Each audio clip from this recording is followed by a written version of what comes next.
Tuwapigie makofi, shangwe na vigelegele. Asanteni sana. Asante. Tuwapigie makofi tena wakienda kuondoka. Asante, asante, asante. Na sasa Mheshimiwa Rais, kwa sasa kwa heshima na taadhima kuu, nimwalike gavana wa kaunti ya Embu Mheshimiwa Cecily Mbarire akukaribishe rasmi. Tumkaribishe gavana Cecily Mbarire kwa makofi ili aje amkaribishe rais rasmi. Na pale pia tuwaruhusu wananchi waweze kuingia katika uwanja ili waweze kuhudhuria tukiwa pamoja. Asante. Your Excellency, the President of the Republic of Kenya, Dr. William Samoei Ruto, the First Lady of the Republic of Kenya, Your Excellency Mama Rachel Ruto, the visiting Head of State, His Excellency the President of the Republic of Comoros and your spouse, former President of Niger and his spouse, Your Excellency the Deputy President of the Republic of Kenya, Honorable Rigathi Gachagua, Your Excellency Pastor Dorcas Gachagua, Your Excellency Prime Cabinet Secretary Honorable Musalia Mudavadi, Mrs. Tessie Musalia Mudavadi, Attorney General of the Republic of Kenya Honorable Justin Bidan Muturi, the Chief Justice of the Republic of Kenya Lady Justice Martha Koome, Speaker of the National Assembly Honorable Moses Wetangula, Speaker of the Senate, Governor of Embu County, Honorable Kenywa Mogo, and all other Deputy Governors here present, Principal Secretaries, Honorable Members of Parliament, led by the Members of Parliament from right here, Embu County, Chairman and Chief Executive Officers of State Corporations, Honorable Members of the County Assembly of Embu, led by the Speaker, Honorable Viriko, and the Majority Leader, dignitaries, all visitors, clergy, the great people of Embu, fellow Kenyans, and wa Embu moyaro, Gethia isiarera de Bwana sifiwe. God is good, and all the time. Asante sana, Your Excellency. We are very happy as the people of Embu. In fact, to be honest with you, this is the happiest day to the people of Embu County for this great honor that we have received as the people of Embu County. Your Excellency, I'm a very, very, very happy leader today, because since I was born, I have never seen such a great event happen right here in my motherland, Embu County. I'm very happy, Your Excellency, for the honor of picking Embu County to host the 2023 Madaraka Day, and we feel greatly honored. Today's national celebrations, Your Excellency, are a culmination of highly successful Pre-Madaraka Expo themed cooperatives and MSMEs, trade and revenue, which you personally opened. This expo attracted over 300 exhibitors, mainly from MSMEs and the cooperative movement, and the true explain these crucial areas. By one, Your Excellency, on housing, you laid the foundation stone of the first phase of Manyata housing scheme, comprising of 100 of the planned 400 units right here in Embu County. We appreciate you, sir, for giving us that opportunity and for planning to do 5,000 houses right here in Embu County. Your Excellency, on ICT and revenue, after you led by filing your annual income tax returns, you launched the SME Tax Service Desk, and critically for Embu County, you provided free Wi-Fi at the Embu Market and our bus park. This singular service will close the market information asymmetry gap, which is exploited by brokers and cartels at the expense of the farmer. We appreciate that, sir. Further, Your Excellency, through the Cabinet Secretary for ICT and Digital Economy, yesterday we launched 2 digital laboratories in Ronyenje's Technical Institute and Vocational College and Jeremiah Nyaga Technical Institute under the Jitume program. Under that program, Your Excellency, many young people from the county are going to get the exposure of online jobs that we so badly need as a county. Your Excellency, on behalf of the people of Embu, I wish to request you to consider our topmost technical institute, the Jeremiah Nyaga Technical Institute, which is one of the best technical institutes in the country, that you consider it for upgrade to a full national polytechnic. On devolution, Your Excellency, we appreciate the work that has been going on, and we are happy that we managed to get fertilizer coming our way.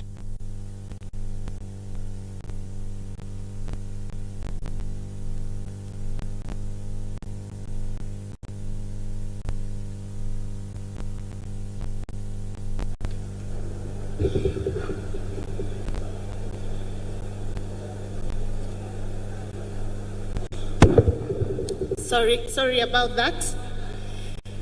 We appreciate the work that is happening between the national government and the county government. We got fertilizer beginning of this rainy season, and we are glad that we've been able to plant our crops, Your Excellency, and we will be having a bounty harvest because the rains have been very kind to us, Your Excellency.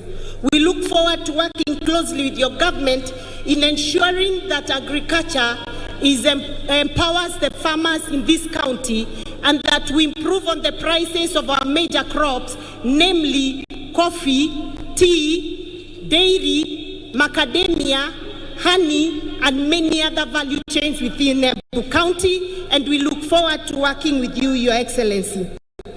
Your Excellency, today as we gather in the spirit of unity, I stand before you to express profound gratitude on behalf of the people of Embu County for your esteemed government that has been extremely valuable in supporting a lot of development projects in this county. Sir, through the Ministry of Medical Services, we've been able to do renovation of our maternity, post and antenatal wards, pediatric unit, and our newborn unit at the Embu Level 5 Hospital, an initiative that you inaugurated. While appreciating this modern market, sir, whose construction has just begun, we wish to request for consideration in construction of Ishiara Market, Chicago Market, Ronyenjes Market, Makutano Market, right here in Embu County. We also appreciate, Your Excellency, the remarkable upgrade of the Regional Commissioner's residence right here in Embu County that you have seen is now in very good state. And our request today, sir, is you consider elevating our Regional Commissioner's residence into a full Embu State Lodge, Your Excellency. Sir, if you agree that to this, we the people of Embu promise to take good care of you when you're here. We will give you our uji made out of sorghum and millet, mwere na mugembe, from Bere. We have 250 million as the county government, and we know your government is also bringing in another 250 million that will work towards ensuring that our value chains have an opportunity for value addition and better markets so that we can add money into the pocket of our people. Your Excellency, we are happy that we continue to work closely with you, and we are also very, very happy that your government, through the Ministry of Cooperatives and new KCC, have the plan of upgrading Ronyenje's KCC cooling plant into a fully operational producing factory for milk right from here in Embu County, so that we don't have to sell our milk raw. Your Excellency, as I conclude, allow me to mention a few of the major roads that we really hope your government is going to support. And because we've started well with you, we are very sure that you'll surely give us a good opportunity for more infrastructural development. To this end, Your Excellency, we are requesting that the ring road that was meant for Embu County may be completed by ensuring that the section between Mashanga and PI is completed. We also request, and to the government has taken up, our 3 mega dams, namely Doshi, Dambana, and Kamomo dams. I'm happy to report to Your Excellency that Doshi has been advertised. Kamomo is at very advanced stage, and you are aware of it, sir, and we are looking forward to having Dambana in the next round of dams that will be advertised, sir. Your Excellency, I want to thank you most sincerely, because for the first time, as the people of Embu County, we've seen you really recognize the leadership of Embu County. I want to appreciate that you have given me a chance to chair and become the chairman or the chairperson of the ruling party, UDA, and we feel very much honored as the people of Embu County and as the women of this country. Thank you, sir. Sir, thank you for giving us Attorney General of the Republic of Kenya, who comes right here in Embu County. We appreciate the Embu County's contributions to the many judges that are here in this country. We appreciate the ambassadors from Embu County.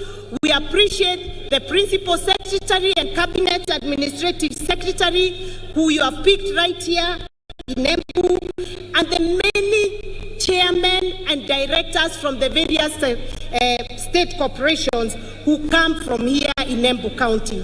Sir, to be honest with you, the people of Embu have never felt a government like they have felt yours.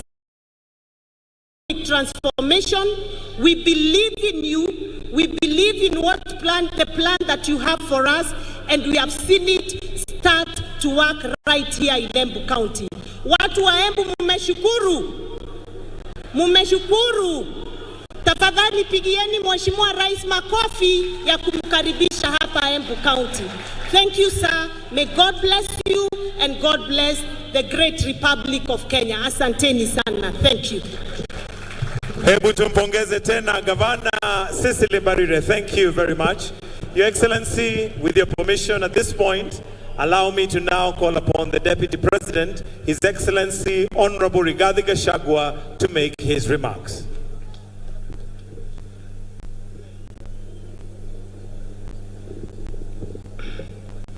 Your Excellency, the President of the Republic of Kenya and Commander-in-Chief of the Kenya Defense Forces, Dr. William Ruto, Your Excellency, the First Lady of the Republic of Kenya, Mama Rachel Ruto, Your Excellency, the President of the Republic of Comoros, Azali Assoumani, Your Excellency, the former President of Niger, Yusuf Mahamadou, the Governor, our host Governor of Embu, the Honorable Seth Barire, a.k.a. Karinda, who is also the chairperson of the ruling party, the United Democratic Alliance, in the neighboring county of Meru next week, to come up with practical interventions to put money into the pockets of our farmers.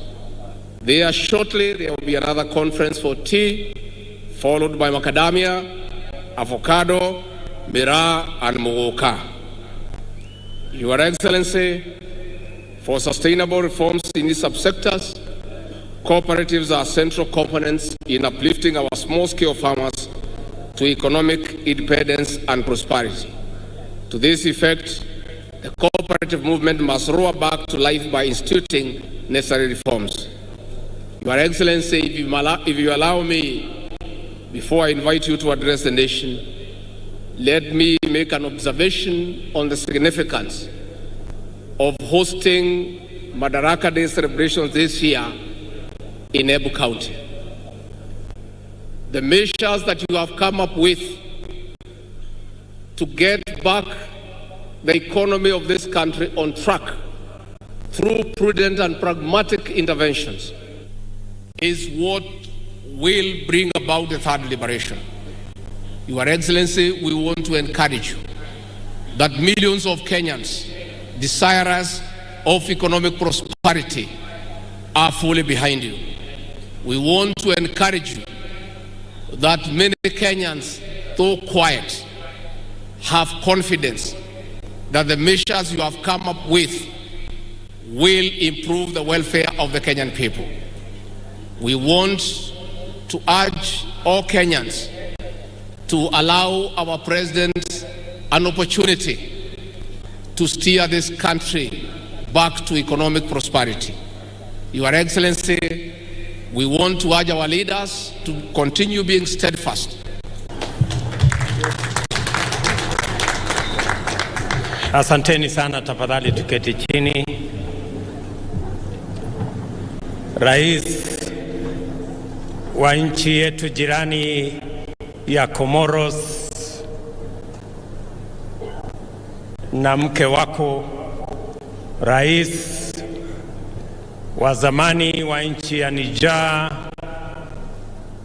na mama wa kutoka kule Niger, ndugu viongozi wote, wananchi wa Embu, hamjambo?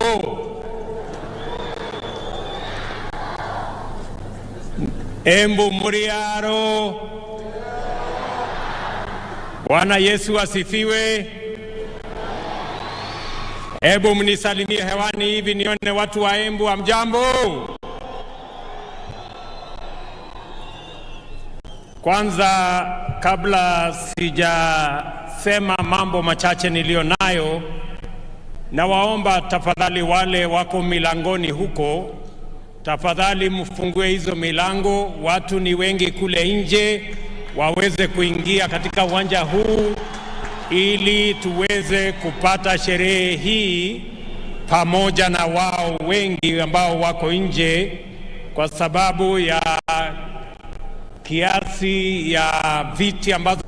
And we want to be truly grateful for our friends, the former president of Niger, the current champion of the Africa Continental Free Trade Area, my good friend Isofu Mahamadou, to make some brief remarks. Your Excellency, please, you can make a few remarks, just briefly, just to greet the people of Embu and the people of Kenya.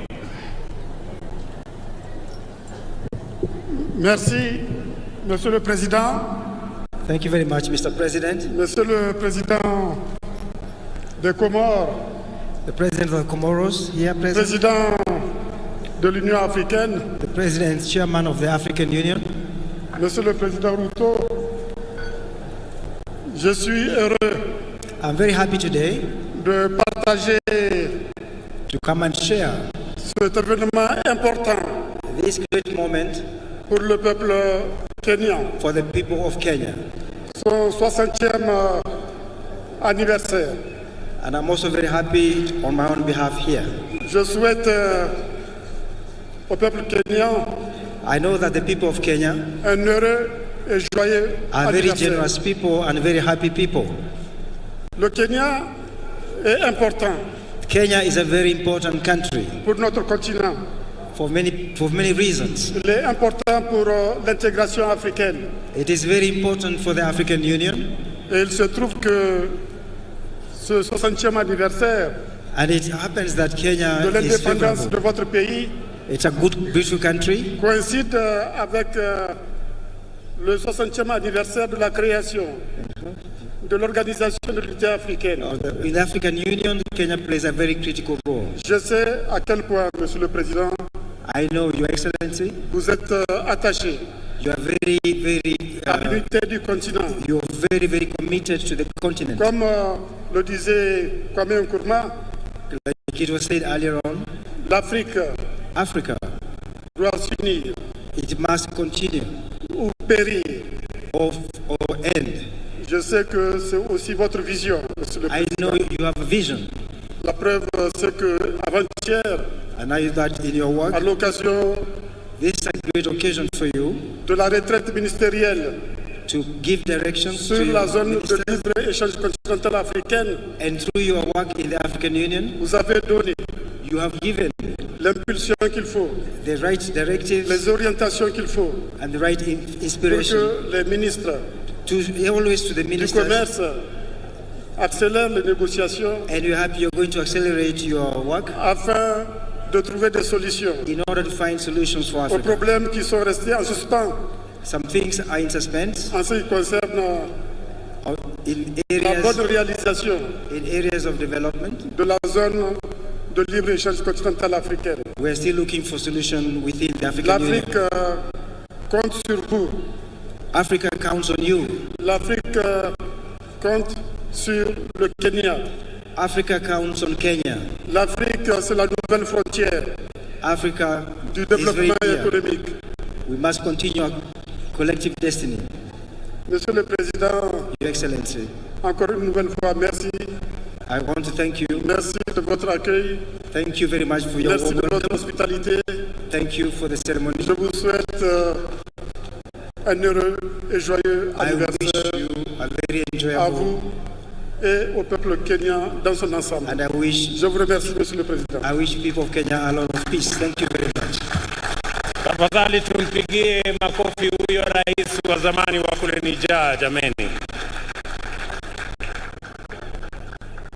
Nilimuuliza, or maybe I should say, I did request the president of Comoros, my brother Azali, who is also the chair of the Africa Union, to come and be our guest of honor in this great 60th celebration of our Madaraka. And I want to tell him we are truly grateful as the people of Kenya for honoring my invitation on behalf of the people of Comoros and on behalf of the people of our continent. As the chair of the Africa Union, it is now my pleasure to request you, Mr. President, to make your statement. Tumpigie makofi jameni, rais wa Comoros.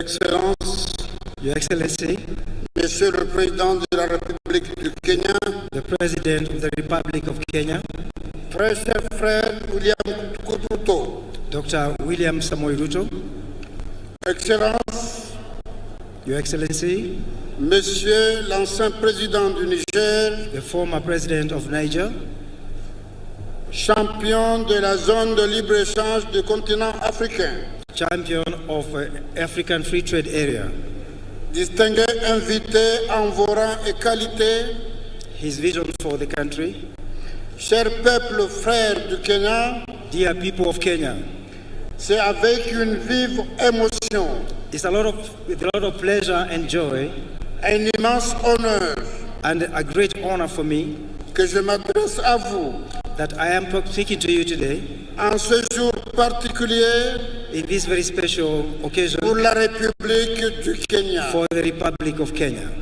À cet égard, In this connection, je souhaite adresser mes chaleureux remerciements I want to express my gratitude à mon frère William Ruto, to my brother, Dr. William Ruto, président de la République du Kenya, the President of the Republic of Kenya, pour m'avoir fait l'honneur for having given me this pleasure de m'inviter à partager avec vous to invite me to come and share with you ce moment si important this momentous occasion que constitue la fête du Madaraka.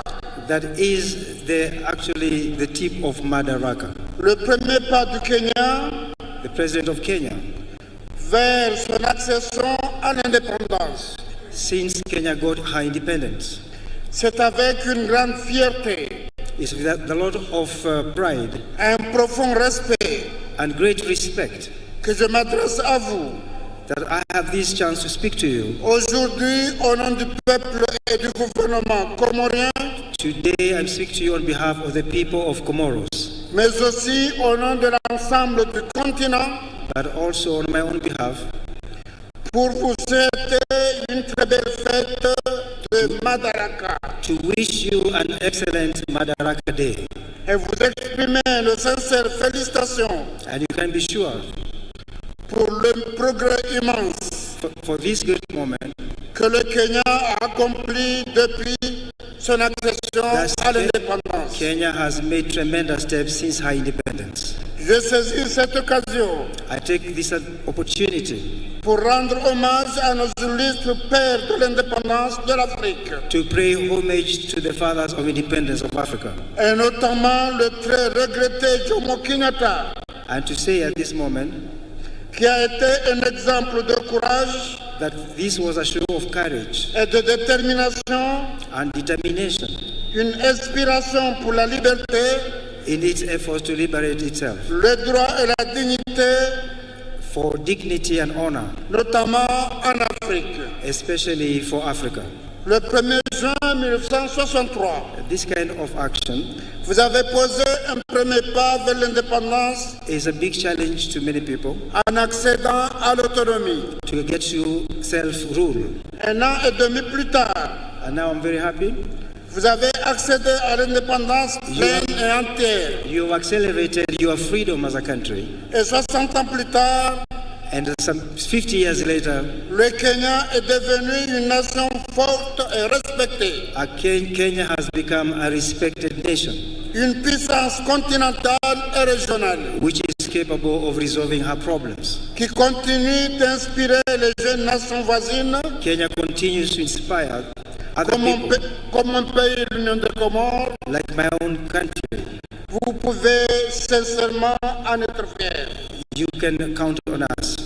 Honorable assistance, Distinguished guests, les Comores et le Kenya entretiennent des liens historiques, Comoros and Kenya have very deep roots, culturels profonds qui perdurent au fil des siècles. cultural, historic, for many centuries. Des liens de sang et d'histoire. From our point of view, Tout d'abord avec la ville Mombasa, we look at the port of Mombasa, qui abrite depuis plusieurs générations which for many generations une importante communauté d'origine comorienne. has had a very significant population of people from Comoros. D'un lien culturel ensuite So this is a very important country avec l'amour, with all its dont progress. le festival islamique accueille tous les ans We have many Islamic people that we receive in our country from des Kenya, milliers de croyants comoriens and thousands of Comorians qui viennent communier avec leurs frères du Kenya. who live in harmony with the people of Kenya. Des liens diplomatiques enfin, Also in the diplomatic field, puisque depuis l'indépendance de notre pays, since independence of our countries, les Comores et le Kenya travaillent main dans la main Comoros and Kenya work hand in hand pour renforcer leur coopération bilatérale. to strengthen the bilateral collaboration.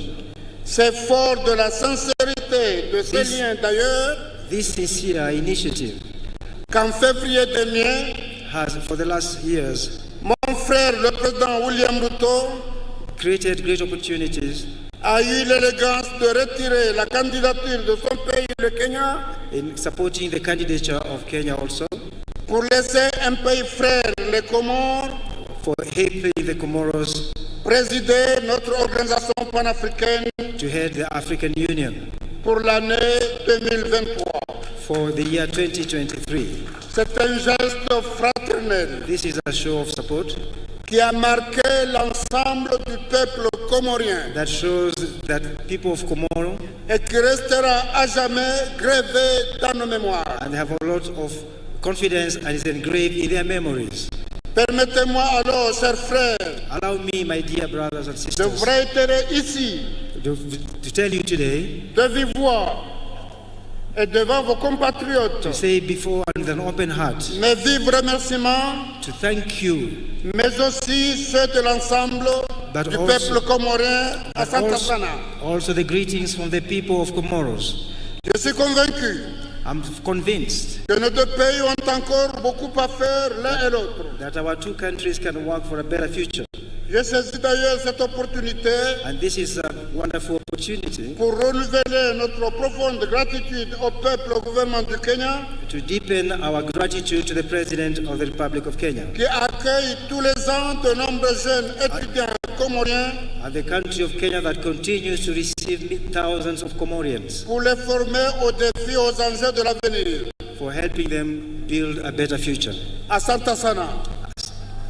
you very Excellences, mesdames et messieurs, Your Excellency, ladies and gentlemen, il est essentiel que nous continuions à promouvoir les échanges The- commerciaux we have a common duty to promote our relations et les investissements entre nos deux pays and the work between our two countries. afin de stimuler nos économies respectives We need to work to improve the lives of our people et créer de nouvelles opportunités pour nos populations, Increase- notamment notre jeunesse. and increase opportunities for our people. La zone de libre-échange du continent africain The African Union nous offre l'opportunité de le faire et c'est la raison pour laquelle offers opportunities for the rest of Africa. j'ai pris part avec vous avec un grand plaisir à l'ouverture du dialogue public-privé We encourage dialogue for promotion of peace. sur cette zone de libre-échange continentale In this respect, qui s'est tenue à Nairobi le 9 mai dernier. the meeting held in Nairobi looking for peace. En tant que nation africaine, As an African Union, nous partageons des défis communs we think we can work together. et je suis convaincu que si nous unissons nos forces, And I'm persuaded that by working together, nous pourrons surmonter ces défis we can overcome these obstacles et ouvrir la voie à un avenir meilleur and construct a better future pour nos populations et surtout aux générations futures. for our people and for the survival of Africa. Cette journée de commémoration est aussi This also is an opportunity for us. l'occasion de réfléchir It's a gift sur notre avenir commun if you work together et sur la responsabilité qui nous incombe and if you are accountable to our people, de préserver les idéaux de nos ancêtres if we can preserve the ideals of our et de union construire une Afrique juste, inclusive et prospère. and to conclude our treaties for prosperity. Chers frères et sœurs du Kenya, My dear people of Kenya, en cette journée spéciale, in this opportunity, je souhaite réaffirmer l'engagement des Comores I would like to, on behalf of the people of Comoros, à ne ménager aucun effort they have spared no effort pour renforcer davantage nos liens d'amitié et de coopération avec le Kenya. to strengthen our relations with the people of Kenya, Que notre partenariat continue de prospérer that we shall continue to collaborate et de porter des fruits mutuellement bénéfiques and to try to create useful treaties pour nos deux pays et nos deux peuples. for our two countries and our two nations. Permettez-moi de conclure en formulant mes meilleurs vœux Allow me to conclude my remarks de bonheur, de bien-être pour vous, chers frères et sœurs kenyans, to wish you happiness et c'est de paix, de progrès, de prospérité pour votre cher pays. and to wish you prosperity and progress in this country. Puissions-nous continuer à travailler ensemble If we continue working together pour promouvoir la paix, la stabilité et le développement en Afrique. in order to promote peace for the development of our continent. Furaha siku ya Madaraka. This is a great day for Madaraka. Urafiki, ushia na msiliano wa Kenya na Komoro. Yaishi Afrika kwa amani na mafanikio. Asante sana. Tumpigie makofi tena Mheshimiwa Rais wa Komoro jameni. Thank you very much, Mr. President, for honoring us with your presence and the statement you have made on behalf of the Africa Union and the great people of Komoro. Watu wa Embu, wacha nichukue nafasi hii kwanza kabisa kuwashukuru watu wa Embu. Nilikuja hapa na ndugu zangu wengi, tukaomba kura zenu, mukawa ni watu wangwana, mukatupatia kura zenu, mukatuongezea maombi na Mungu akatupatia ushindi. Jameni watu wa Embu, nasimama mbele yenu leo kusema asante sana. Narudia tena watu wa Embu kusema asante sana. Mimi nataka niwahakikishie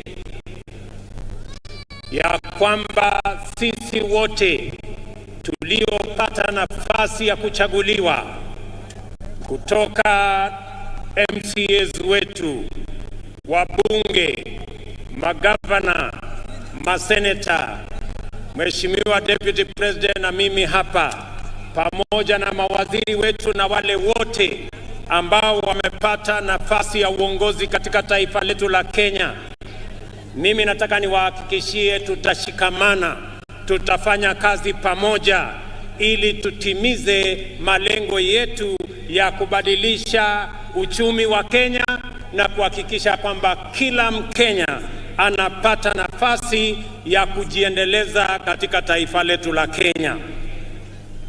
Na wauliza viongozi wote, sote tuliopata nafasi kutokana na kura za wananchi hawa, tushikamane, tushirikiane, tufanye kazi pamoja ili tuweze kubadilisha Embu wakati tunabadilisha Kenya. Asanteni tena watu wa Embu kwa msaada wenu, kwa kura zenu na kwa maombi yenu.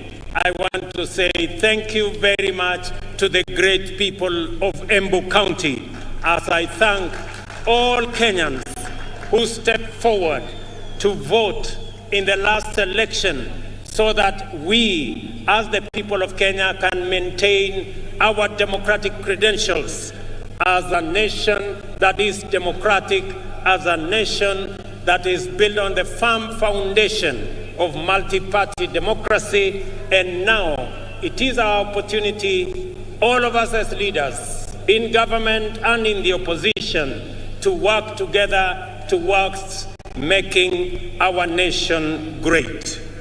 On this day, 60 years ago, Kenya formally gained its right of internal government. Madaraka, the mandate of majority African self-determination, was a major step forward. The emergence of this nation as a republic later that year. That first Madaraka Day then was the golden dawn of our country's sovereignty, freedom from colonial oppression, autonomy from racist repression, and liberty from foreign suppression. In fighting for our sovereignty, our noble freedom fighters had primarily waged a political struggle to liberate a people divided, humiliated and impoverished under a predatory system whose institutions were vicious and extractive. So, although the freedom struggle was political and the first Madaraka Day represented political autonomy, every Kenyan African understood it to mean and to be the beginning of the hard and noble work of securing and enhancing social and economic freedom as well. For 6 decades now, the people of Kenya have worked hard with admirable diligence and unwavering determination to perfect the political freedom of their nation through sustained socio-economic progress. In this manner, Kenyans have reiterated their commitment to true freedom by complementing political freedom with freedom from want, freedom from suffering, freedom from ignorance, and freedom from indignity. Our forefathers' historic struggle to vindicate our God-given rights of self-determination entailed tremendous sacrifice and immense determination against a colossal adversary. Ultimately, they triumphed. Similarly, our war against underdevelopment, poverty, unemployment, indignity, and vulnerability has been daunting. Yet, we have made steady progress year after year over 6 years of freedom. At the heart of our struggle for freedom, both before and after independence, is the distinctively Kenyan spirit of determination that is nevertheless flexible, consistency which is innovative, pragmatism that is also hopeful, and faith strong enough to take chances. The sacrifices required were inspired by a spirit that is truly unique, which transcends ordinary decision-making. We recognize that spirit even now. It lives in the heart of every Kenyan who wakes up early to give their best, try their luck, knock on doors, and chase their dreams. We see it every day when we see traders, artisans, farmers, and other workers braving the scorching sun and enduring cold rain in pursuit of livelihood. We also witness in teachers, nurses, police officers, extension officers, and technicians who go far from their comfort zone, often beyond the call of duty, to attend to Kenyans in their communities throughout all villages, all corners of our great republic. This noble ethic of willingness to struggle by working hard and embracing risk, and of determination to achieve positive change in great leaps as well as in little installments, has brought us far and will take us beyond the horizon of our destiny. Today, I join all Kenyans to celebrate our magnificent collective achievements and the spirit of brave endeavor which inspired them 60 years ago and sustain us today. This celebration speaks to the sustained effort we have invested in perfecting our national mandate of self-government. I will highlight the wonderful ways in which we have stewarded political freedom into democratic maturity, enhanced economic freedom by empowering enterprise, and expanded social freedom by securing dignity. We must never forget that until fairly recently, our country's politics was divisive, violence, do-or-die affair by which neighbors, colleagues, and even relatives were incited into hatred in the name of political competition. In this dark era, the tribe was the fundamental term of all political engagement and the master variable of democratic contest. Many highly respected experts and eminent persons confidently affirmed that Kenyan politics is inherently tribal, and many leaders designed their political parties, policies, and campaigns on the basis of raw political appeals. Leaders also made sure that political discourse revolved around personalities and the private interests of a few privileged individuals, and not the aspirations of the majority. Some used political parties as political vehicles to access the high table, where important decisions were made and exploited their ethnic constituencies to negotiate a bigger share of public resources as well as positions of power and privilege in the service of private ends. For decades, Kenyans understood that this perverse political culture not only defiled our democracy, but also obstructed the spirit of daring and achievement, arresting our collective progress. The people of Kenya, therefore, yearned for freedom from the tyranny of political personality cults, toxic tribal discourse, and the violence they engendered. They desired a more unifying, cosmopolitan framework of engagement which promoted the expression of their shared aspirations, encouraged inclusive negotiations, and a collective means of pursuing them. In the last general election, the people of Kenya finally broke free. The campaign was conducted purely on the basis of important national issues, foremost of which were economic issues.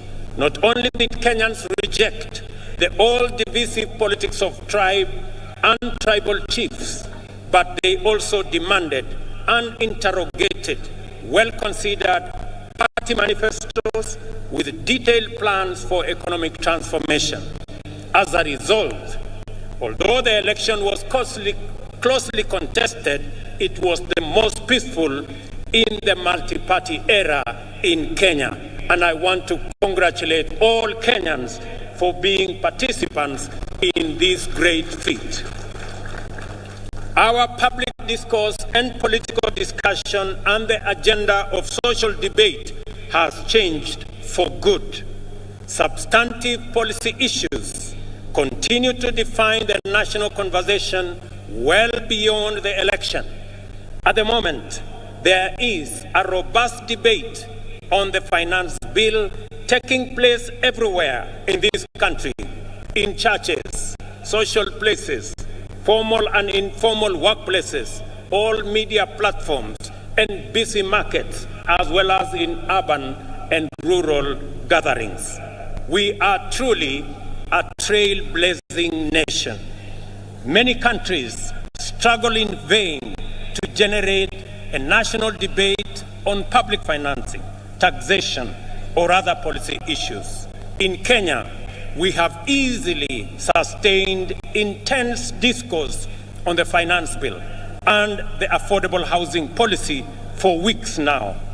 The debate has remained issue-oriented, and there is no hint of divisive ethnic rhetoric at all.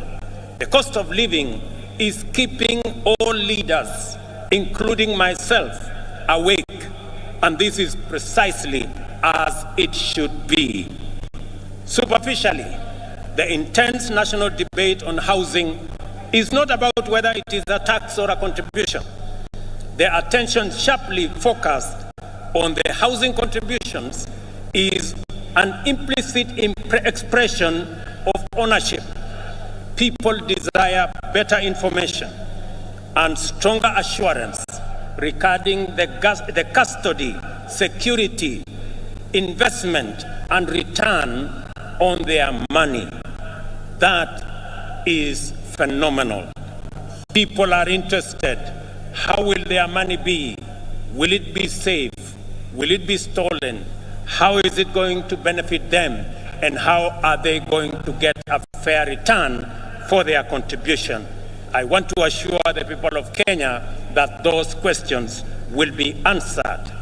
More encouragingly, the discourse on public finances and housing fund has opened our eyes to our emergence as a stakeholder republic. Kenyans today, more than ever, are fully involved citizens in shaping public policies and making institutions accountable in the manner in which they run national affairs. This is the vision of Madaraka expressed in the first article of our Constitution. All sovereign power belongs to the people of Kenya. We have crossed a fundamental decision, a decisive threshold in the history of our political freedom and democratic maturity. Today, Kenyans of this generation honor patriots who went before us in this celebration of a noble and historic achievement. Kenya also set a new high in election management by deploying a secure, freely accessible public portal which accurately and faithfully relayed vote tallies in the last election, enabling Kenyans and indeed anyone else to compare and verify tallies and ascertain results. This enabled the IEBC to credibly declare and certify the winners of elections and to establish before court, in response to petition by the certified candidates, that the elections met the constitutional threshold as simple, accurate, verifiable, secure, accountable, and transparent. In fact, the openness and credibility of the 2022 election are affirmed by the fewer petitions filed, 124 petitions compared to 303 petitions in 2017. The economy was the most important issue on which the last election was canvassed. The people of Kenya, in their multitudes, made their voices heard, their ideas clear, and their desires known. From Busia to Banisa, Lokichogio to Lamu, Magadi to Moyale, Mandera to Migori, and everywhere in between, the people said they wanted to transform our economic system, democratize opportunity, enhance inclusion, and reduce exploitation. Instead of the traditional campaigning of confrontation, incitement, and division, the last campaign became a sustained national debate on the most pertinent economic issues: the millions of our unemployed youth, access to affordable credit, inclusive financing, promoting the robust expression of the legendary Kenyan hustling spirit through MSMEs, and the facilitation of individual enterprise by enhancing market power through collective interventions like the Chama and SACCO. This is how Kenyan entrepreneurs desired to secure access to credit, to savings, access the market, social security, and health insurance. By paying attention to their aspirations, we established that Kenyan entrepreneurs desire to pursue success through enterprise, which makes positive measures to ensure that no one is left behind or no one is exploited. It is an enterprise culture which encourages the pursuit of individual aspirations through collective systems, which empower every person to succeed within the context of a thriving community. In the course of consultations with Kenyans at the grassroots throughout the country, we identified a number of barriers to effective realization of their economic well-being. The first was the bureaucracy in regulation and compliance, including tax administration.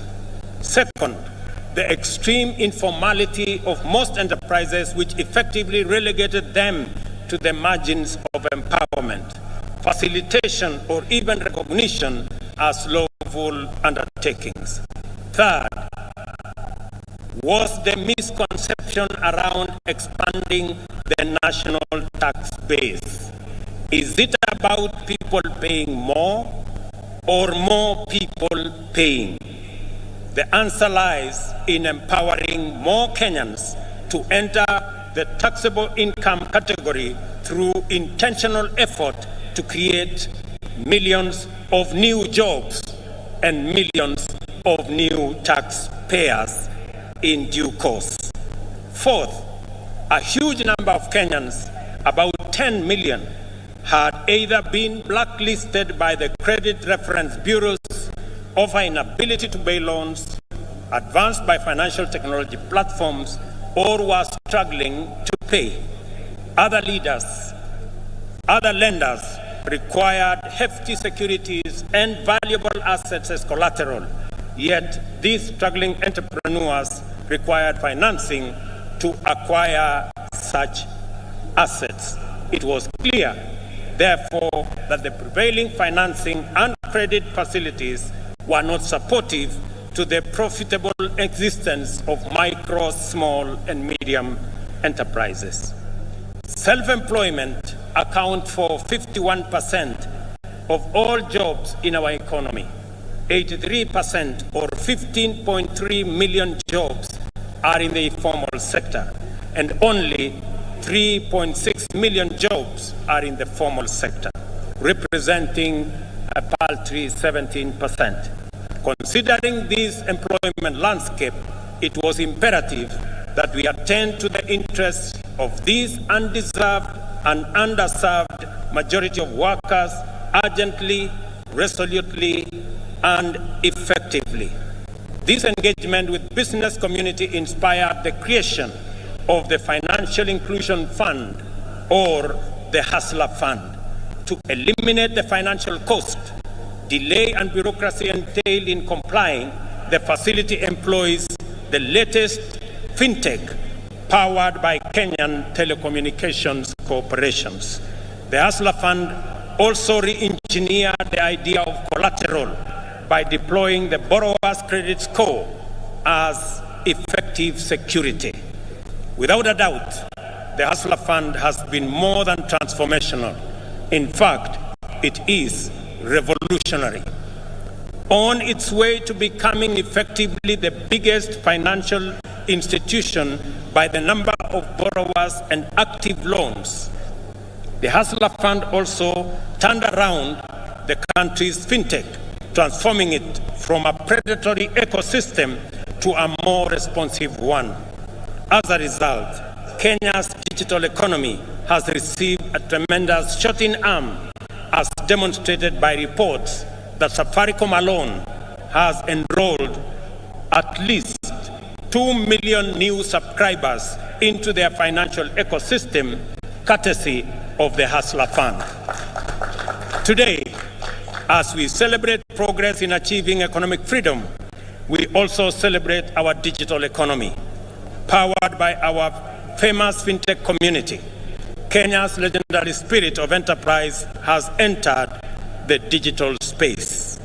Kenyans responded to this promise of economic freedom in unequivocal terms. The total number of digital transactions now at the Hustler Fund stands at 42.5 million, through which 20.2 million Kenyans have accessed nearly Kenya shillings 30 billion and repaid close to 20 billion, with 7 million Kenyans being constant and repeat customers. Not a single shilling has been stolen through corruption, and borrowers do not need to know anyone, bribe any official, or go through any complex bureaucratic procedures to access the Hustler Fund. They only need a device, a little airtime, and a few minutes, and they are all able to get money wherever they are. The second product of the Hustler Fund will usher our unique collective-driven competitive market enterprise to the online domain. To promote inclusion, the Hustler Fund is going to deploy groups such as chamas and SACCOs, overcome exclusion and barriers to participate in credit savings, social security, health insurance, and other socioeconomic amenities. This is how we will use policy and technology innovation to mainstream our way of life. We are committed to leveraging fintech in ensuring that no one is left behind in the financial and entrepreneurial inclusivity revolution. I am delighted to announce that today During this celebration, I shall be launching the second product of the Hustler Fund, which is aimed at facilitating people access funding through groups. I am sure that this will be very good news to my good friend Shiko in Ruaraka Market, who, like many informal business enterpreneurs, were ready for this innovation even before we launched the first Hustler Fund product. I am glad that this launch of the group loan product is taking place against the backdrop of the phenomenal success of the Hustler Fund personal loan product. I expect that this product will encounter even greater appetite from the market. As I have already mentioned, your credit score will determine the amount you can access and the amount you will continue to receive. Thus, we have equalized the formal and informal systems, enabling both to enhance their complementary contribution to jobs and wealth creation from an equal footing. As we celebrate this increase in our economic freedom, today we also celebrate the democratization of the Kenyan economy. This is why more Kenyans are taking part in the robust conversation about our economy. The conversation is inclusive, focusing on the proposals to raise revenues, to discourage imported goods that can be manufactured locally so as to grow local manufacturing and enhance export competitiveness. In this debate, Kenyans are interested in how government will create the 1 million jobs it has committed to provide through the affordable housing program. I know many people have questions about how and why are we having a conversation about housing in the Republic of Kenya. And progressively we are answering the how, we are answering the why, and we will answer every other question. Because right here in Embu, and as we do in every part of Kenya, we have our own citizens, millions of young people who do not have a job. We have 5 million Kenyans across Kenya, young people out of school, out of college, out of universities who do not have a job. It is our collective responsibility to think about the 5 million young people in Kenya who today walk our streets, walk our villages, in our townships, in our markets, and yet they do not have an opportunity to deploy their energy, their knowledge, their education in making a difference in their lives and making a difference in our nation. And I want to encourage all of us as the people of Kenya, as we look into this opportunity. I know many people are asking, how is it my business? How is it my responsibility? I have had many ask me, Mr. President, how is it my responsibility to think about those who do not have jobs? How is it my responsibility to think about the people who live in slums? 7 million Kenyans who live in slums, in indignity, without toilet, without running water, without roads. How is it my business? Let me ask the people of Kenya, if our freedom fighters, the people who made the ultimate sacrifice and lost their lives in liberating our nation, if they had asked the question that how is it their business, today we would continue to have been slaves of our masters if they asked themselves that question. It is our opportunity, as they did, to liberate our country. They went beyond the call of duty. They did not ask how is it their business. to make the ultimate sacrifice to liberate our country, I want to ask every citizen, it is our responsibility collectively to think, to plan, and to ensure that the 5 million young people in our country who today do not have jobs, have jobs. It is our responsibility to ensure the people, 7 million of them, who live in our slums, including Shauri Yako here in Embu. I was here last week and I was informed about Shauri Yako. The people who live in Shauri Yako deserve a decent house, and it is our responsibility as we implement the housing plan, not just to create jobs, at least 1 million jobs every year.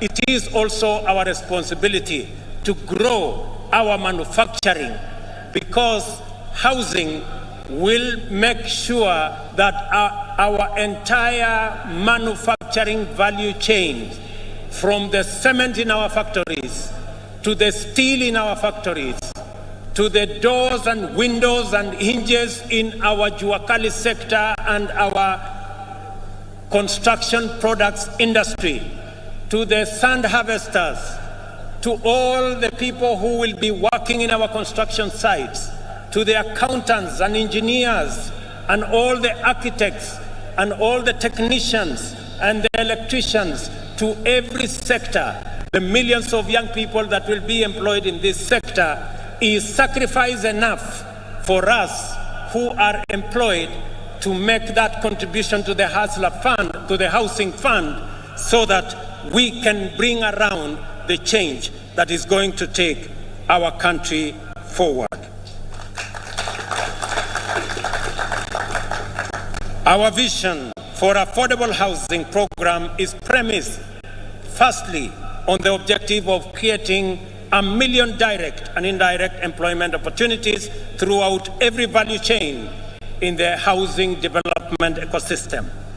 A single housing unit is capable of employing 3 to 5 workers directly and an additional 8 workers indirectly in the manufacturing of construction products, in transport, in logistics, and in all other sectors that contribute to the housing and construction industry.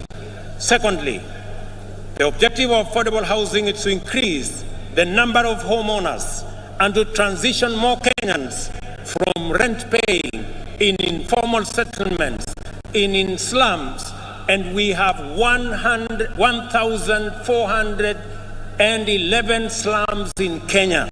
We should transition those people, my countrymen and women, into homeowners. They should live in dignity like the rest of us, because we owe them a duty of citizenship and a duty of comradeship as we live in one country.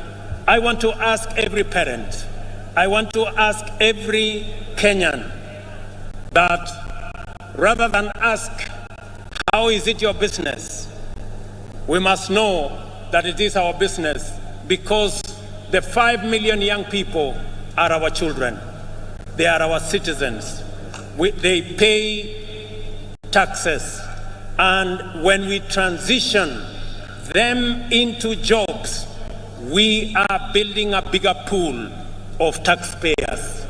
The conversation we have today in Kenya is different. I did promise the country 3 years ago that we are going to change the conversation. That the conversation is not going to be anymore about leaders. It is going to be about citizens. It is going to be about those who do not have jobs. It is going to be about our manufacturing. It is going to be about the millions who live in informal settlements. It is going to be about the people.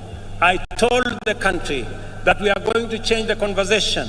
It is not going to be about changing the constitution and creating positions for leaders.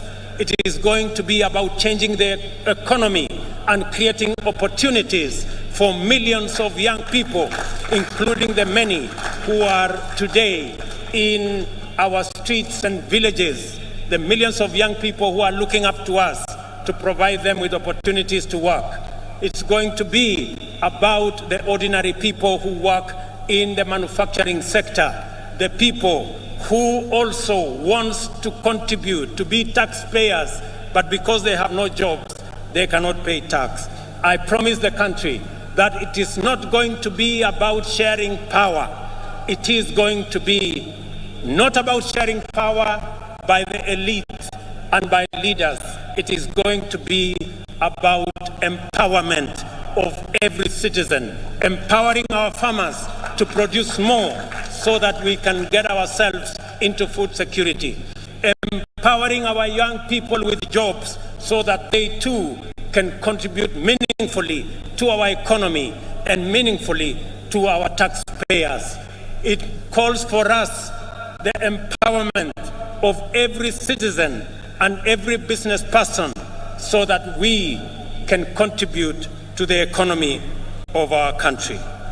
I want to promise you, ladies and gentlemen, that that effort is on course, and together we are going to move in that direction.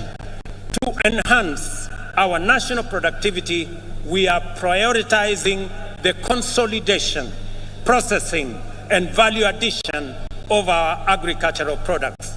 You just heard my dear sister, Governor of Embu, say, right here in Mashanga, we are going to build an aggregation and industrial park so that the people of Embu, and as we do it in Embu, we are doing it in every county in the Republic of Kenya. Last week, we advertised the first 14 agricultural aggregation and industrial park that will be built in every county so that we can consolidate our agricultural produce. We can provide for value addition. We can provide for agro-processing. We can enhance our manufacturing, create jobs, create value, and enhance the earnings of every farmer as we get rid of brokers, as we get rid of cartels, and ensure that we protect the hard-earned and the sweat of farmers in the Republic of Kenya. Additionally, the government of Kenya will step up the establishment of 5 additional export processing zones in the coming year in Sagana, in Thika, in Joro, in Eldoret, and in Busia to complement the one in Athi River, the one in Dongokundu, and the one in Naivasha, because we believe that additional processing capacity, focusing on our exports that have come down in the last 10 years from 28% of our GDP to just around 10% of our GDP, that we need new impetus, we need new thinking, we need new infrastructure to be able to drive our exports. And that is why we are expanding our processing capacity in our export processing zones, in our special economic zones, and at the same time, we remain firmly committed to the Continental Free Trade Area and the effective implementation of the Africa Continental Free Trade Area. Just this week, we concluded a working retreat for trade ministers of the Continental Free Trade Area with the private sector. I am glad to welcome to this gathering the delegation that has been holding Africa private sector discussions in Nairobi, led by my brother, the President of Comoros, His Excellency Azali Assoumani, and one of the most foremost champions of the Africa Continental Free Trade Area. It is also gratifying to note that the champion, the former president of Niger, is right in our midst. It's also gratifying to note that 11 trade ministers are here today from different countries in our continent. I wish to recognize the following delegations led by the ACFTA Secretariat. Delegation from Comoro, are they here? Wasimame. The delegation from Comoro, thank you very much. The delegation from Niger, thank you very much. Delegation from Central African Republic, the delegation from Chad, thank you very much, they are there. The delegation from Namibia, the delegation from Djibouti, the delegation from Côte d'Ivoire, the delegation from Nigeria, the delegation from Botswana, the delegation from Ghana, and the delegation from Burkina Faso.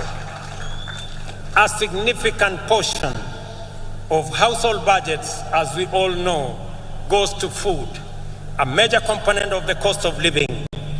Understandably, there has been animated engagement on this subject. After a prolonged drought, which pushed the entire Horn of Africa region to the brink of famine, widespread shortages of staple foods have driven food prices beyond the ability of many households to afford them. Enhancing food production is an intervention with multiple fundamental implications. It promotes access to affordable and adequate food and nutrition for the majority. It also increases food supply, lowers prices, and thus reduces the cost of living. Moreover, subsidizing food production increases jobs and productivity in the country's biggest employer, the agricultural sector. In keeping with our commitment in this critical sector, we have registered 5 million farmers nationwide. These farmers immediately became eligible to receive subsidized fertilizer, and those who stepped forward received their full fertilizer requirement, unlike in past seasons when the allocations were rationed. As a result of these measures, Kenyan farmers have been able to plant an extra 200,000 acres this year by using an additional 2 million kilos of seed beyond what was planted last year. As international petroleum prices continue to rise beyond reach, the cost of fuel locally rises steeply. Transport, as a component of household budget, is affecting the cost of living. We have to liberate Kenyans from the reliance on transport that depends on petroleum. For this reason, we are rolling out an electric vehicle public transport system which will bring down the cost of transport significantly. Our border industry is about to experience inclusive transformation through the introduction of more efficient, affordable, and clean motor vehicles. With this intervention, owning and operating a border will become affordable, secure, and profitable. I am eager that this information reaches the seconder of my presidential nomination, Mr. Calvin Ochieng, who operates in Kilimani, so that he can escalate his hustle to the next level. I have some good news for my border friends. When I went around the country, they stepped forward and they told me they are victims of an exploitative financing system. I want to tell them, my good friends, I have some good news for you. We are developing, and by September this year, we will have a mechanism where you can get your border that does not need petrol, that will be run on electricity, one that is financed by not a predatory system, but one that respects the interests of those who purchase the borders. A healthy nation is liberated from human suffering and empowered to pursue their livelihoods and dreams without the hindrance and underperformance associated with ill health. A healthy nation is a happy nation. Freedom from disease is therefore a primary plank of our agenda to perfect self-government. We are committed to do affordably, inclusively, and in a manner that enables Kenyans to receive quality medical attention from the comfort of their homes. Towards this end, we are reforming the National Health Insurance Fund to meet the urgent need of Kenyans at the bottom of the socio-economic structure by actualizing its purpose as a social medical insurance facility. Secondly, we have committed to deliver universal health coverage that enables every Kenyan attain dignified health care at the minimum cost of subscription fee. Thirdly, we have collaborated with county governments, whom we support wholeheartedly, and I want to commend all county governments for the exemplary work they are doing around health as a devolved function. We have collaborating with the county governments to recruit community health workers, promoters throughout the country. 100,000 of them will be recruited under this program, and this number will make every one promoter available for 100 households. This means that each promoter will be tasked with visiting Kenyans at their homes to determine whether any condition need to be managed through healthier lifestyle or basic medical attention. They will also be tasked with enabling patients with chronic conditions manage their medication, diet, and general well-being in a manner that makes hospitalization sometimes unnecessary. Finally, the promoters will facilitate early detection of conditions for referral to comprehensive attention in the spirit of effective healthcare management. Ladies and gentlemen, the imperative of Madaraka mandates us to build a strong, democratic, prosperous nation through the successful pursuit of high productivity and competitiveness. Industrialization and technology innovation is one such movement. All these things require people who are all empowered with knowledge, skills, and understanding, not only to effectively participate as informed citizens over democracy, but also to pursue meaningful livelihoods and perform their share of economic production, and even go further and imagine, create, and build the Kenya of our future. Education, therefore, matters for our freedom and self-reliance, and is the enabler and optimizer of every other undertaking. We have taken all possible measures and pursued every available option to actualize our vision to make education at all levels accessible, affordable, and inclusive, and removed social and economic barriers to the attainment of the highest education by all Kenyans. Beyond subsidizing primary and secondary education in all our public primary and day secondary schools, we have reimagined higher education financing to deliver equity and broader access to all Kenyans, with special attention to enabling the most vulnerable learners to realize their right to education. We have also employed 35,000 teachers in a historic and unprecedented drive to improve the national teacher-pupil ratio and enhance performance. Additionally, we are redesigning the competence-based education curriculum to make it responsive to our education needs at the point of our social, cultural, and economic development.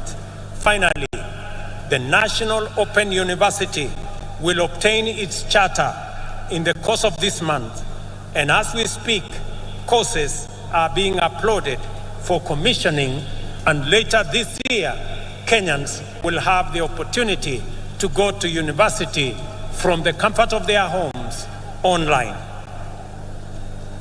For long, tertiary education in Kenya has been a privilege for the most fortunate, while university education was the exclusive entitlement of the elite.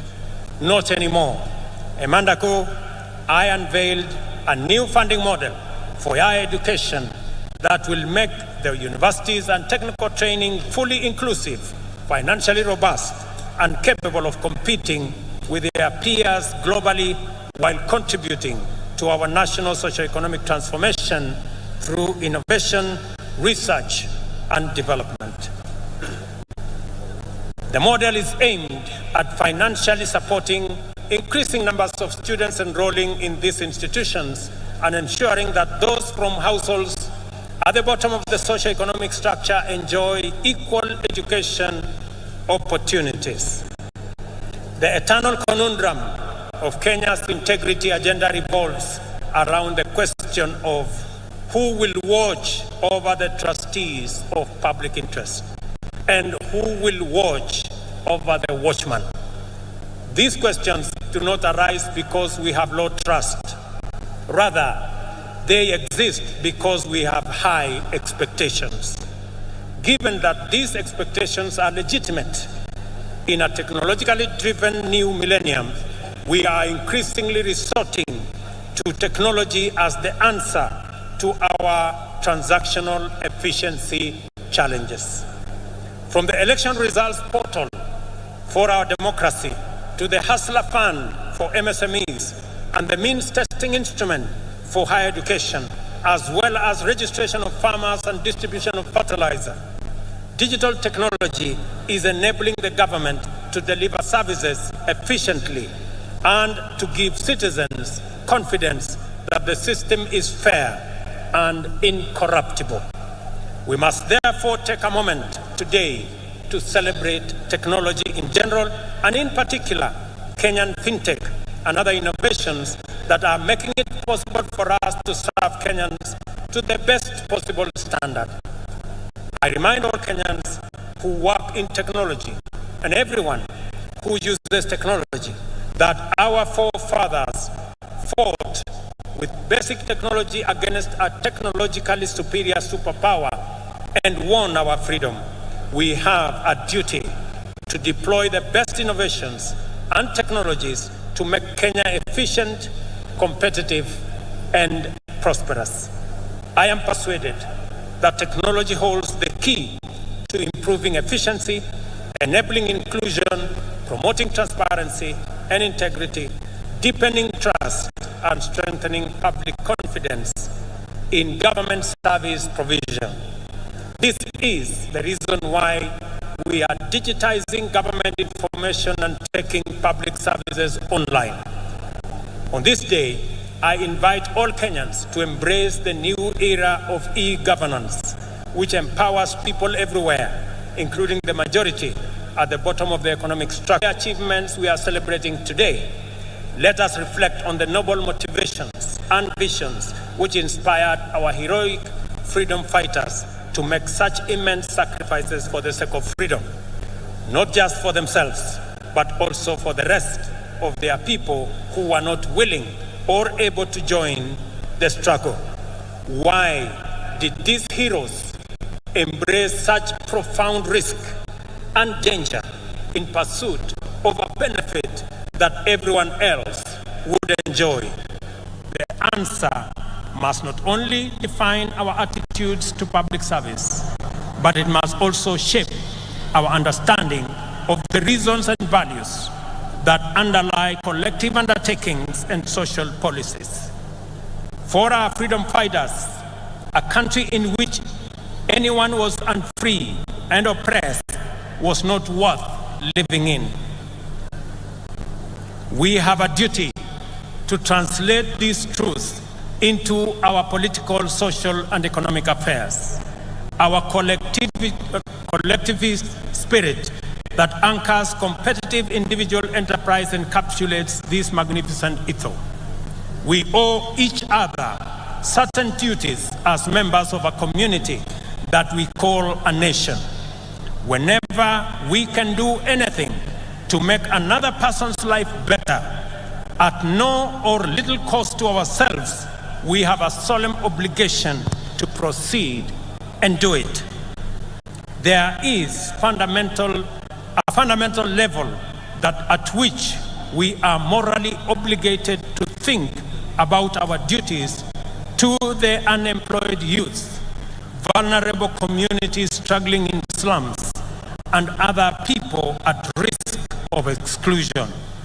Their struggle for dignity as human beings appeals to our duty of moral consideration. Their complicated pursuit of livelihood can potentially complicate our stable prospects. No human is an island.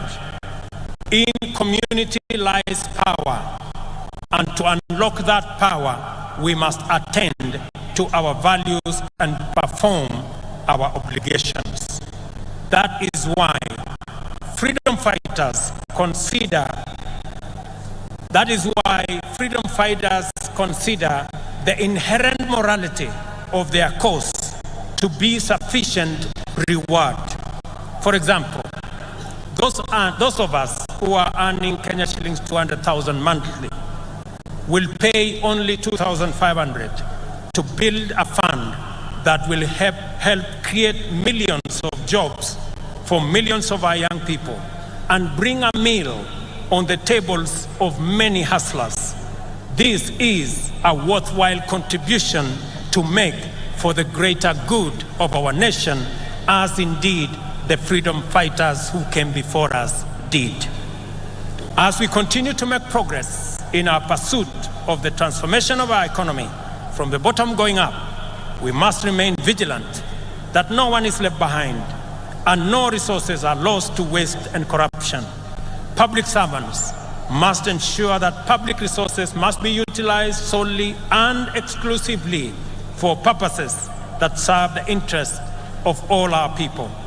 I have made a personal commitment to use all instruments and authority at my disposal to curb waste and eliminate theft. I will not permit greed, lawlessness, or impunity. Ladies and gentlemen, it is our collective duty, sisi wote kama wa Kenya.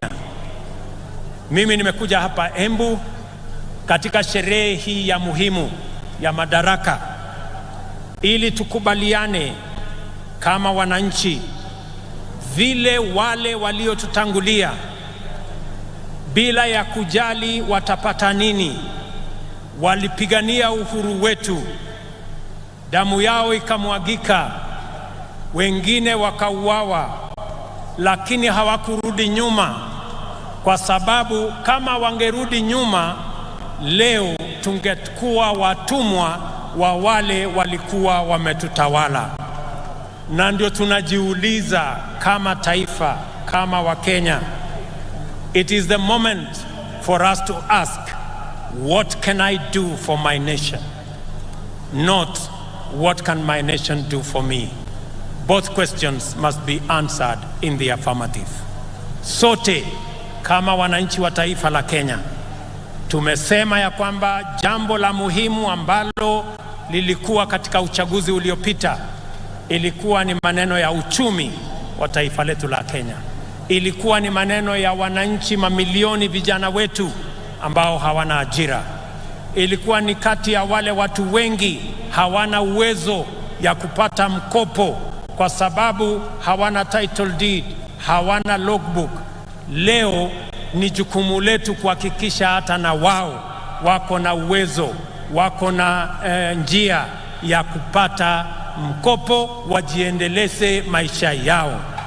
Leo katika Embu hapa, wale walio katika vyama, wale walio katika sako, leo tunaanzisha Hustler Fund Stage 2 ambayo itatoa pesa kati ya shilingi 20,000 na shilingi 1,000,000 kwa vikundi ambazo zitajisajili ili tuweze kufikisha mambo ya kupata mkopo kwa wananchi wengi.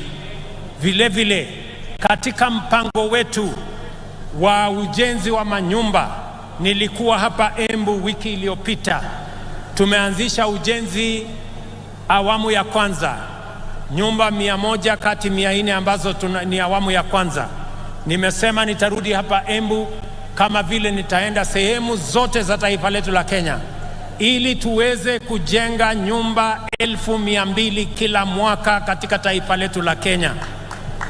Hizo nyumba 200,000 zitatupatia ajira vya vijana milioni 1 zitatuwezesha kampuni zetu za simiti, kampuni zetu za chuma, wale wanaotengeneza viti, wale wanaotengeneza milango, wale wanaotengeneza madirisha, wale mafundi, technicians, masons, carpenters, electricians, engineers, architects, quantity surveyors, wale wanaofanya kazi katika transport sector, madereva wetu, makanga wetu, wote watajumuika na tutakuwa na nafasi ya kupanga na kutengeneza ajira katika taifa letu la Kenya.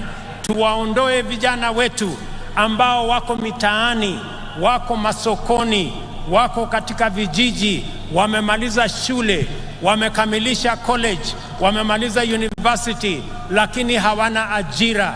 Ni jukumu letu kama taifa kupanga ili vijana milioni 5 wasiokuwa na ajira katika taifa letu la Kenya, na wanaongezeka 1,800 kila mwaka, tuwapangie ajira, wajisimamie na watusaidie kuendesha taifa letu, na pia wao wachangie katika kulipa ushuru, tuweze kujiondoa kama taifa kwa madeni na tujisimamie kama taifa letu la Kenya. Na wauliza Wakenya wote, jameni, bila ya kuulizwa maswali ya kwamba mbona ni jukumu langu vipi, tujue ya kwamba wale watoto ambao wanahangaika madukani, barabarani, vijijini, hawa vijana ni watoto wetu, hawa vijana ni Wakenya wenzetu. Tujiulize vile vile wale Wakenya wanaishi katika vitongoji duni, zaidi ya Wakenya milioni 7. Jameni, tuwaokoe pia, hata na wao wanafaa kuwa na makao ya kutosha, makao ambayo inawapatia heshima, na ni jukumu letu sisi zote kama taifa moja, taifa la Kenya. Mimi nawashukuru sana. Mimi nimefurahi kwamba leo katika Kenya mjadala sio ya kabila hii na kabila ile. Mjadala ni moja, ni vipi tutahakikisha ya kwamba watoto wetu wanapata ajira. Mjadala ni vipi kampuni zetu za manufacturing zitaendelea mbele. Ni vipi tutakuwa na mpango wa kila Mkenya kupata mkopo. Ni vipi tutasaidia wakulima wetu watuzalishie chakula, tuondoe aibu ya njaa. That is the conversation of our lifetime, and that is a positive conversation in the Republic of Kenya. Mimi nawashukuru sana kwa kutukaribisha hapa Embu. Nimefurahi sana watu wa Embu. Nimesikia yale kiongozi wenu, wabunge wenu wameniambia kuhusu barabara zenu. Barabara ya kutoka kule Machanga mpaka Piai nimesikia. Barabara ya Kiritiri, Kanywambora nimesikia. Barabara ya hapa chini Ena mpaka Kavue nimesikia. Na haya mambo yote tutajipanga, na sote tukiwa na mpango huu, tukipanga vizuri vile tutakuwa na pesa ya ushuru ya kupeleka taifa letu la Kenya mbele, tutajiondoa kwa madeni na tutakamilisha miradi yetu yote. Nimewasikiza vile vile kuhusu mambo yenu ya maji. Najua na mnaelewa ya kwamba tuko na mpango ya mambo ya maji. Hapa Embu tuko na dam ambayo tutajenga pale Kamumu. Tuko na dam ya Dhambana, tuko na dam ya Dhoshi, na tuko na dam zingine ndogo ndogo ambazo tutakubaliana na viongozi wenu, wabunge wenu pamoja na county government yenu. Iko katika mipango yetu. Haya mipango yote ni kwa manufaa yenu, na ni jukumu letu sote tuungane kama watu wa Embu, kama watu wa Kenya, ndio tuweze kutekeleza haya mambo mazuri yote ambayo yatatupeleka mbele kama taifa letu la Kenya. Najua vile vile mjumbe wa kutoka kule mbele aliniambia kuhusu barabara ya Kikunyari Kari Ishara, pia hiyo barabara tutaishughulikia, na zile zingine zote ambazo. Asanteni sana. It is now my honor and pleasure to introduce and officially launch the second product of Hustler Fund, the Hustler Group Loan. Nafikiri tutaangalia pale kwa mtandao kidogo. Sasa vikundi kote nchini vinaweza kujiwezesha kwa kuweka akiba na kupata mikopo ya bei nafuu kupitia simu wakijiunga na Hustler Fund. Kupitia mradi huu wa serikali, vikundi vya watu 10 na zaidi vinaweza kupata mikopo kwa urahisi kwa ajili ya kutimiza mahitaji yao na ya kibiashara. Kikundi kitapokea mkopo wa Hustler Fund moja kwa moja kwenye simu ya aina yoyote popote alipo bila kujaza fomu au kutoza dhamana. Maelezo ya credit score yatatumwa kwa wanachama wote. Vikundi vinaweza pata kiwango chochote cha pesa hadi milioni 1 kwa riba ya 7% kwa mwaka. Kila mwanachama atachangia kwa credit score. Kwa hivyo, mlipaji mwema ni wa dhamana kubwa kwenye kikundi. Kila wanapolipa haraka, kiwango cha mkopo cha kikundi kinaongezwa. Kusajili kikundi chenu kwa Hustler Fund, mwenyekiti anafaa kubonyeza *254#. Chagua Hustler Groups. Bonyeza 1 kuchagua kikundi chake na akubali masharti ili aweze kupata mikopo na kuwatumia wanachama wenzake. Hustler Fund. Jiinue, jiendeleze. Asante sana. Tunashukuru sana. Thank you very much. God bless you, the great people of Embu. God bless our great Republic of Kenya. Asanteni sana watu wa Embu.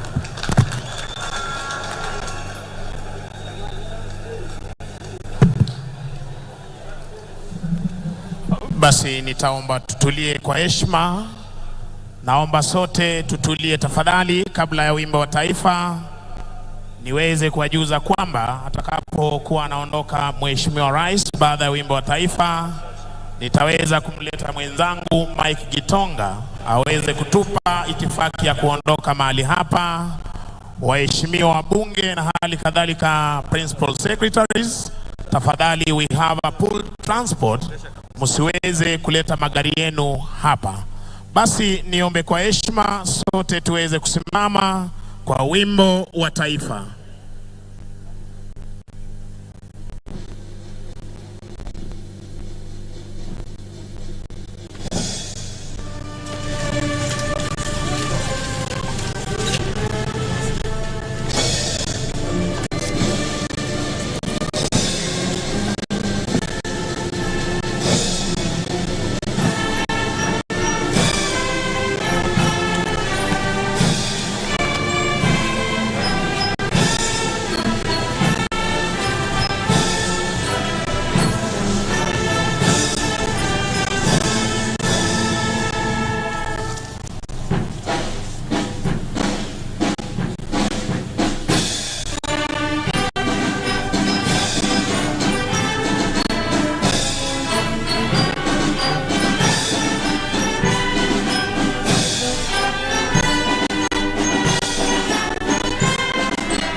Thank you, ladies and gentlemen. We've come to the end part of this particular ceremony, and kindly I request we all remain standing where we are as we now give you the exit protocol, starting with the motorcade for His Excellency the President, followed by that of the CDF and service commanders. It will closely be followed by the motorcade of His Excellency the President of Comoros, followed by the former President of Niger, then the Deputy President. So kindly, I request that we all remain in our positions as we allow His Excellency the President and Her Excellency the First Lady to lead us in the departure protocol. Their motorcade will be closely followed by that of the CDF and service commanders, and then followed by His Excellency the President of Comoros, followed by the former President of Niger, then followed by the Deputy President, the Prime Cabinet Secretary, the Cabinet Secretaries, and the ambassadors. Principal secretaries and members of Parliament, we kindly request that you hold. We have pooled transport for you, for your comfort, so that you'll be able to get there efficiently and without getting stuck in any form of traffic. So we kindly allow His Excellency the President with the First Lady to exit first, followed by the CDF and service commanders, His Excellency our visiting President from Comoros to follow, followed by the former President of Niger, who will be seen off by the Deputy President, and then we will have His Excellency the Deputy President, the Prime Cabinet Secretary, the Cabinet Secretaries, then members of the Diplomatic Corps. For the Principal Secretaries and members of Parliament, we have comfortable pooled transport for you to ensure efficiency and comfort for you to get to the luncheon. Wananchi, tunaomba tuweze kutulia tukiwaruhusu Mheshimiwa Rais na wageni wake waweze kuondoka ili tuweze kufuata. Asanteni sana kwa utulivu wenu. Tunaomba tuendelee kutulia ili tuweze kuondoka kwa taratibu ambaye imepangwa. For now, we have the exit of His Excellency the President of Comoros, followed by His Excellency the former President of Niger, who will then be followed by the Deputy President, the Prime Cabinet Secretary, Cabinet Secretaries, and members of the Diplomatic Corps.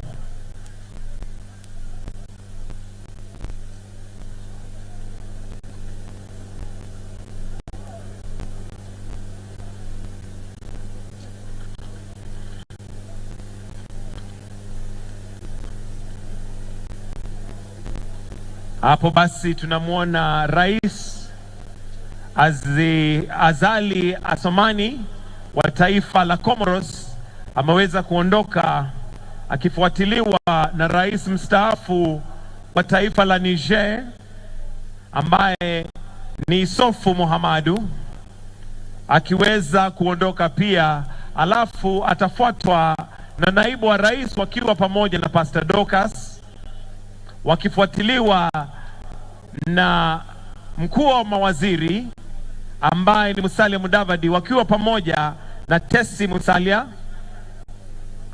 Pale basi tunamwona rais mstaafu wa Niger ameweza kuondoka, basi akifuatwa na naibu wa rais ambaye ni Mheshimiwa Rigathi Gachagua wakiwa pamoja na Pastor Dorcas. There you have it, the 60th Madaraka Day Celebrations live from county number 14, the great county of Embu. Well, it has culminated with the speech of the head of state and also the launch of the second phase of the Hustler Fund, which will give groups up to a maximum of $1 million shillings. A lot has been discussed, and of course I have been having a panel of experts here since early morning who have been helping us put things into perspective and allow us to just conclude by having a feel of the president's speech. Beginning with you, Dr. Isaac, what was your take home in regards to the president's speech? I think first and foremost we thank the president for giving out that comprehensive speech. It was a long speech. A number of things that we expected didn't feature out very well in terms of new things that we expected probably from the president. But the president mentioned restructuring or structural reform in the farming sector, talked about issues of public financing and taxation, where we thought he will go into detail in terms of the public versus what he would have given out, whereby the taxation of the house levy. But the president seems to have hold grip of his decision, and probably it is Parliament who will going to decide whether that will go ahead. But in terms of his speech, it looks like the house levy will still continue. And of course, he has emphasized more on the creation of employment for 5 million youth. Under that, he talked about issues of home ownership. I mean, people who are living in slums, people who are not privileged to have a decent home, he says they'll be armed. Of course, he mentioned issues of consolidation of agricultural produces. In addition to, having 5 additional export processing zones, where he said we will going to have now a clear picture of how our own products will be exported, so that we are able to receive hard currencies from outside. But the challenge with EPZ is that the current EPZ system perhaps is something that needs to be looked into in terms of the produce that they are sending out. Most of the suits that we put on are produced here. They go to they go outside the country. They are rebranded with the same thing and sold to us 3 times the price we would have sold it. So I think there must be some issues relating to what kind of systems that must be put in place in order for us to have our products become the consumption of the other countries or nations, other than our product just still goes out as a raw material. We have produced a product, sent outside, but it still remains as a raw material, and then it is branded and brought back here.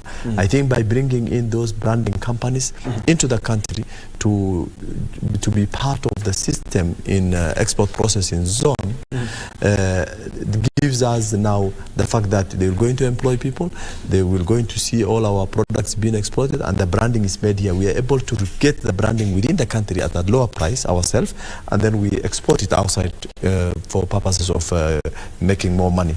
But finally, he talked about issues of political freedom, which was one of the things that we expected him to say, because of the election process, or the election for 2022, the issues that has happened in that election in terms of him winning the election versus